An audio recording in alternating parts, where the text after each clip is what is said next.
Did you know that there is a very, very simple shape that you can move across your fretboard and play killer, competent guitar solos with?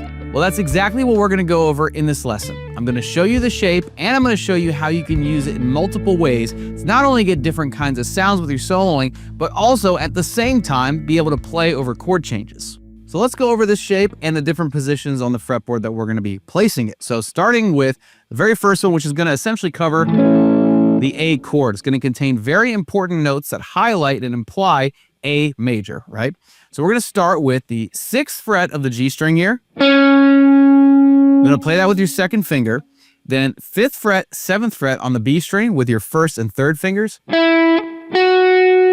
then 5th fret, 7th fret on the high E string with those same fingers. So we're working with 5 notes. 1, 2, 3, 4, 5. So this shape contains very important notes that highlight the chord, right? So we can do stuff like this. Playing something like that already tells us, oh yeah, we're playing an A major, right? So we have our major 3rd, we got our 5th, we got a 6th, root, we got a 9th or a 2nd, right? And since these notes automatically imply the chord, you can just kind of play them and they're automatically going to work. So if you're playing over an A chord and you're playing, those notes are just going to automatically work. So you can think of it as like a safety net. You don't even need to know how they work. You just know that they do work and you can absolutely use them. What you can also do is there's certain sweet spots where you can apply little bends, right? Because we are playing a blues after all. So we got to bend the strings a little bit. So especially on the 7th fret of the B and the high E string, we can do just really expressive. We can even do a whole step bend if we want to. So we can go half or whole. Same thing on the 7th fret of the high E string. So you can consider those two as like the little sweet spots to go for a bend should you so choose to. So that covers playing over the 1 chord, right? A. But what we're going to do now is this is a blues, so we want to put some stank on it a little bit. We want to get that bluesy sound. So we can actually conveyor belt this shape up 3 frets. 1, 2, 3.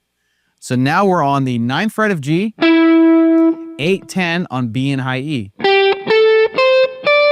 Same exact shape, just a new position on the fretboard. Now here, we're no longer implying an A major chord, but we are playing notes within the A minor pentatonic. So we can actually get some minor tonalities. And the thing is, with the blues, you can get away with mixing and matching major and minor sounds. And it gets especially bluesy when you go right here in the minor pentatonic. So you can do stuff like this. You know, it just has that different kind of sound compared to, which sounds more jovial, more gospel kind of sound when you're playing this, you know, major tonality. Then when you move to minor, it's just straight up bluesy. Now keep in mind, those 2 boxes, right, in those 2 positions work perfectly over the 1 chord, but they really can work anywhere in the chord progression. So we're working with a blues, which means we have 3 chords, a 1 chord, a 4 chord, and a 5 chord.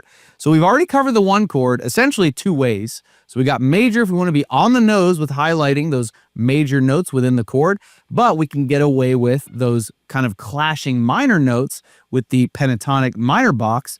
But now let's talk about the 4 and the 5 chord, right? So if we want to really outline those chords, we essentially got to do the same thing we're doing with the 1 chord, but adjust it to the 4 and the 5.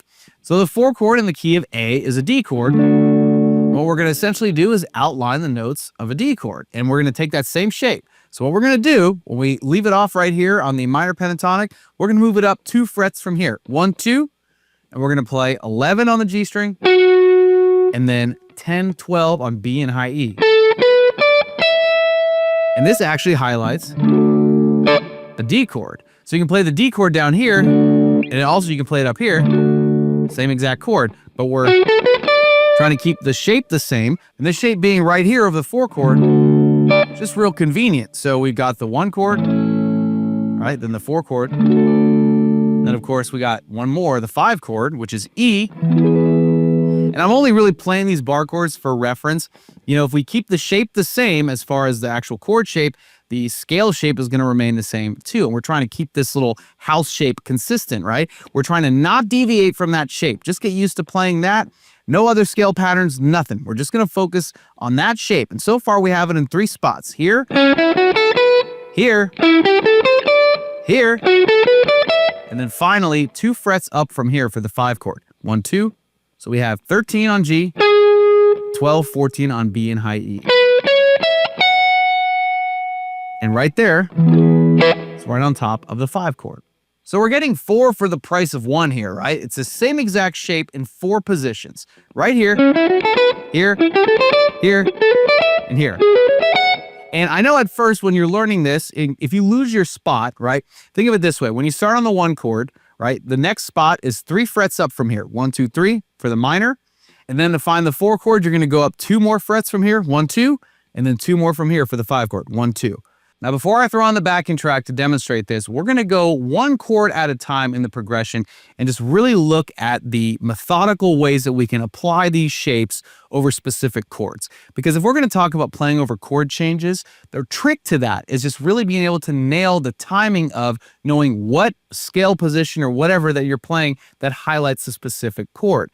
For example, if let's say I want to highlight the 5 chord, but I do that while the 1 chord is being played, I run the risk of it not sounding good because I'm essentially implying the 5 chord over the 1 chord, and that could have some clashing notes.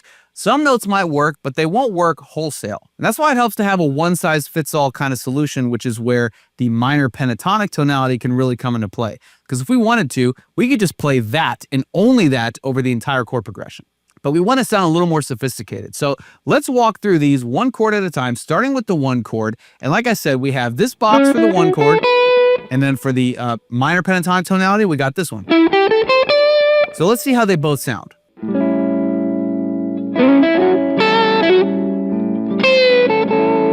So that works. Sounds nice and happy. If we wanted to go for minor pentatonic,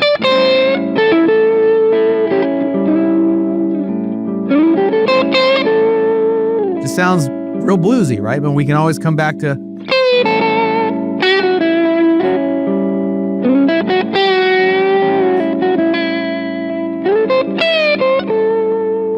Yeah, so that works. Now, if we were to try to go over the 4 and 5 chords over the 1, some notes might work, but they won't all work. Well, I'll show you. Like, these notes work. That note doesn't work so well. Ooh. Yeah, that one doesn't work. That one works, right? So we at least have 4 out of 5. Yeah, right? That works. Now let's try going up 2 frets over the 5 chord. Oof. There you go. That kind of works.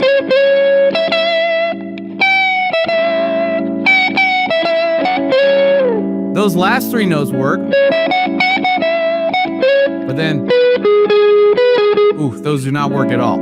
So that's all happening over the 1 chord. So that was just to demonstrate that, like I said, when we're focusing on playing over chord changes, it's important that you play the proper highlighting notes over the proper chord at the proper time, right? So if we're just playing over the 1 chord and we try all 4 of those boxes, like I said, some notes will work, but not all of them will work. And if you're wondering why some of the notes actually work, it's because they just happen to be the same notes that are kind of overlapped within major and minor tonality over the 1 chord, right? Because you can find the same notes in different positions on the fretboard. And if they just so happen to be in the box where, let's say we want to play the 4 chord, but it contains a couple of notes that will work over the 1 chord, that's great, but you want to practice and find out when's the right time to play that so you can highlight the right chords at the right time. So if you happen to be up here highlighting the 4 chord and then the chord progression resolves back to the 1 chord, but you don't want to, jolt all the way down to this position here, you can at least find those couple notes that work and then just use that to bide yourself time to make your next move. Oh, and by the way, if you're getting value out of this lesson, do me a favor, hit that like button and consider subscribing to our YouTube channel if you haven't already. It lets us know that you're enjoying these lessons, and we got a whole lot more coming your way. So we definitely want you to be in the front row for that. So thank you in advance, and let's get right back to business. Okay, so now I'm going to throw on the backing track, and it's a slow blues, right? So we're going to be slowly creeping through that 1-4-5 chord progression, giving ourselves plenty of time to think. We can explore major and minor tonality, explore playing over the chord changes. Let's see what we can come up with. So starting with the 1 chord, right?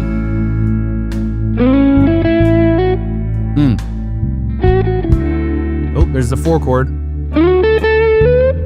Yeah. It resolved back to the 1, but I landed on a note within the 4 chord box that works over the 1 chord, right? There's the 4 chord again. Those same like bend spots will work, you know, depending, no matter what chord you're playing over, basically. Back on the 1. Yeah, let's get bluesy with it. There's the 5 chord. 4 chord.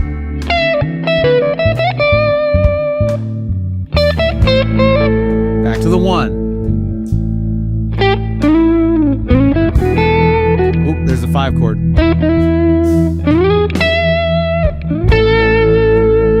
All right. So I wanted to narrate what I was doing and give you a play-by-play in real time what was happening. I mean, I know there was a lot going on and I'm not the best multitasker, but hopefully I got the point across. And when you're practicing over this backing track, you literally just need that one shape in those 4 positions and nothing else. I want you to really just live in that place for a while where you're not allowing yourself to play other scale patterns, even if you know every position of the minor pentatonic or the major pentatonic, what if you know the Dorian mode, whatever it is. I don't want you to use any of that. I want you to focus on really making those notes count and find ways to make them creative and make them expressive and not lose interest, right? You don't want to be playing them all the exact same way over and over again because then you'll burn yourself out on them. So you want to force yourself to keep it interesting. And that's where little things like bends, vibratos, little guitar linguistic things, slides and stuff, that's where that's going to really come in and be helpful to help you be expressive. But it'll also, because it's a slow blues, it's going to really help give you time to think. So you can plan on like how to move from like one position right down to the next instantaneously, so that when, eventually when you're showing your buddies or your spouse or, just throwing on a slow blues and A and you're like, check this out, you're going to look like you've been doing it your whole life. So now you know that simple but powerful shape that's going to turn you into a competent soloist in just a matter of time. And if you need to revisit any part of this lesson, just go back and rewatch it as many times as you need to till you get it down. But now that you have this powerful tool at your disposal, you're actually set up perfectly for the next step. And that next step is to take what you've learned today and actually apply it over all musical keys, not just the key of A. And what I have for you right here is going to get you there in record time. This is a free guide on how to instantly solo in any key. First thing you're going to learn is how to find and identify every single musical key on your fretboard in just a matter of minutes. And then you're going to learn how to solo in those keys comfortably and confidently. How cool is that? This powerful lesson is yours free for making it to the end of this video. Just be sure to click here to claim your free copy or check that link in the description box. When it comes to soloing, you don't really need a whole lot of notes to actually say something. And that's why things like this simple shape that we just learned today is so powerful, because it really gives you all the notes that you need to properly express yourself in a bunch of different ways. And at the end of the day, that's what music is all about.